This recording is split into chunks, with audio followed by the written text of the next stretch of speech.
নমস্কাৰ বন্ধুসকল, এয়া দেখিছেনে আমাৰ তিতলিয়ে কি কৰিছে।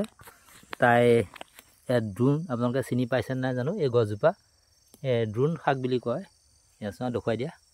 এয়া ড্ৰোন শাক তুলি আছে। আজি বোলে তাই খাব। আমি আগতে সৰুতে মা থাকোঁতেনে ভাজি ভাজি দিয়ে খাওঁ, কিন্তু আজিকালি এই ড্ৰোন বনটো নাইকিয়া হৈ গৈছে, কমি গৈছে। মই সৰিয়হ খেতি কৰিছিলোঁ। এয়া চাওক, সৰিয়হ আপোনালোকক দেখুৱাইছোঁ। এবাৰ বৰষুণটো কম হয় বা পানী নোপোৱাৰ কাৰণে সৰিয়হ খেতিটো ভাল নহ'লে, কিন্তু তাত আজি বহুত ড্ৰোন গজিছে, সৰু সৰু হৈ আছে, খাবলৈ ধুনীয়া হৈ আছে। দেখিলোঁ কেইডালমান বুটলি লওঁ, গতিকে বুটলা লাগি গ'ল। এয়া আপোনালোকক দেখুৱাইছোঁ। আমাৰ তিতলি ক'বহে পালোঁ, তাই বুটলিবলৈ আৰম্ভ কৰিলে আৰু বুটলি বহুতখিনি বুটলিলে। চাওক, আজি খাবানে? খাবা। বহুতখিনি বুটলিলে। ভাবিলোঁ ভিডিঅ' এটাকে কৰোঁ, সেইটো কাৰণে ভিডিঅ' এটাকে সাঁচি থ'লোঁ আৰু কৰিলোঁ। এয়া হৈছে সৰিয়হ খেতি, বগা সৰিয়হ হয়।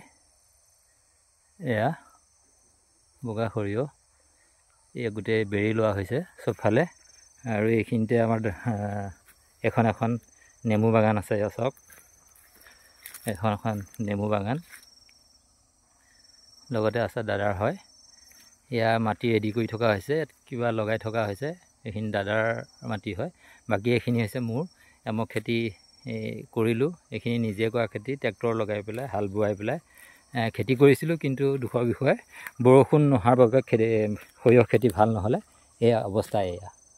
এইখিনি সৰিয়হ খেতি উঠোৱাৰ পিছত ইয়াতে এবাৰ বিশেষকৈ ভাবিছোঁ গছৰ পুলি লগাম, মেহগনি গছ।